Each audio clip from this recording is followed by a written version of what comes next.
Hello and welcome back to my channel. In today's video, I will show you how to download and install TaxDome Client Portal app. So let's get started.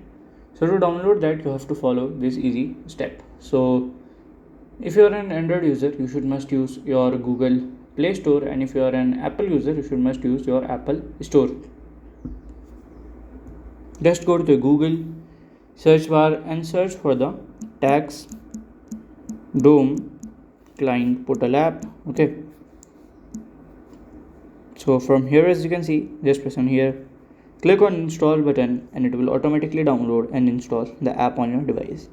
If you scroll down, you can also see the ratings of this app too and other things always. Okay, and if you have any question, you can let me know in my comment section, and if you find this video helpful, make sure you like, subscribe and share the video. Thank you for watching.